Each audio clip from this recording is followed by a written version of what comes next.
Assalamualaikum warahmatullahi wabarakatuh. Halo teman-teman, di kesempatan kali ini saya akan melakukan wawancara mengenai penggunaan dan penyusunan RPP di SD 078 Panjabunga. RPP merupakan dokumen perencanaan yang disusun oleh pendidik sebagai pedoman saat mengajar di kelas.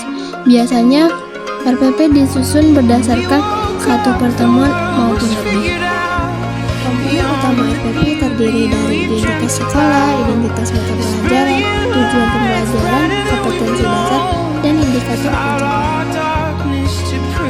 Kemudian ada materi pembelajaran, metode, model, media, alat, dan sumber belajar.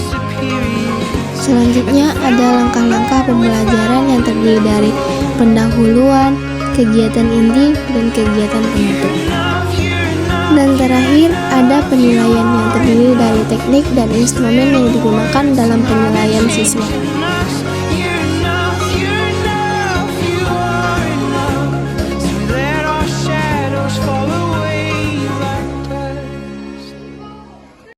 Assalamualaikum warahmatullahi wabarakatuh. Nama saya Bu Rizky Padilla dari Stain Madinah. Ingin bertanya tentang RPP itu. Yang pertama, apa kendala Ibu yang Ibu alami dalam pembuatan RPP? Kalau kendalanya nggak ada, karena kita kan mau, misalnya kita menulis RPP, itu bisa kita revisi sesuai kebutuhan sehari-hari gitu. Kalau kendala dalam penerapannya di kelas? Kalau kendalanya itu mungkin kurangnya itu ke alat peraga, tapi kalau untuk memaksimalkan pembelajaran kita gunakan alat peraga seadanya yang ada di sekolah itu. Menurut Ibu apa manfaat RPP itu? Apanya? Manfaat RPP? Manfaat RPP yang pertama panduan, panduan kita untuk mengajar kan?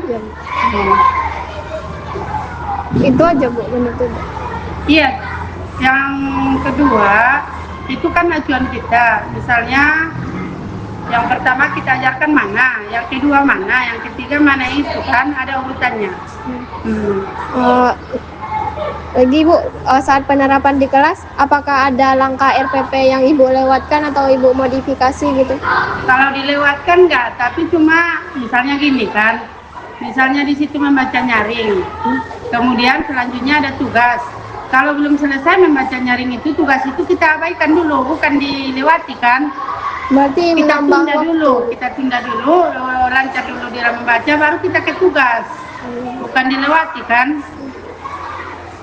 Kalau misalnya kondisi kelasnya itu nggak sesuai dengan RPP, solusi Ibu ngatasinya apa?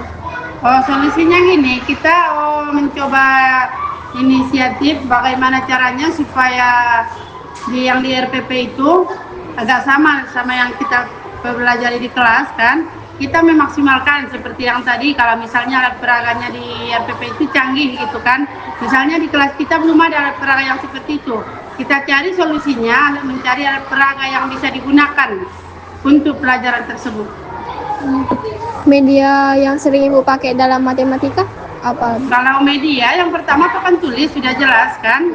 Yang kedua misalnya alat peraga ada kit matematika. Kit matematika ada itu kan. Misalnya dia ada unsur, jangka, persegi panjang gitu kan, balok. Seperti itu. Metode yang sering Ibu pakai? Yang pertama ceramah. Yang kedua kita ini kan sama anak-anak kan, misalnya kita buat dulu ditulis, kemudian baru kita buat tugasnya. Yang terakhir Bu, kalau misalnya ada anak yang kurang tuntas atau belum paham materinya, apa yang Ibu berikan? Iya, kalau misalnya anak itu belum tuntas, di kawannya sudah tuntas semua, kita buat di PR-nya entah 1, entah 2 di rumah, yang hampir sama, tapi bukan pas yang di sekolah, yang tugas yang di sekolah, tapi menyerupai, ya kan? Sekian dari saya. Assalamualaikum warahmatullahi wabarakatuh. Terima kasih ya Bu. Nah, dapat kita simpulkan RPP merupakan pedoman pengajaran bagi seorang guru di dalam kelas. RPP digunakan untuk melihat apa saja yang dilakukan di kegiatan pendahuluan, kegiatan inti, dan kegiatan penutup. Begitu juga dengan media pembelajaran. Media pembelajaran adalah alat peraga yang digunakan oleh guru untuk membantu proses penyampaian materi. Sekian video wawancara yang telah saya lakukan. Semoga video ini bisa menggambarkan penggunaan RPP di dalam kelas. Terima kasih sudah menonton. Assalamualaikum warahmatullahi wabarakatuh. Bye bye semua.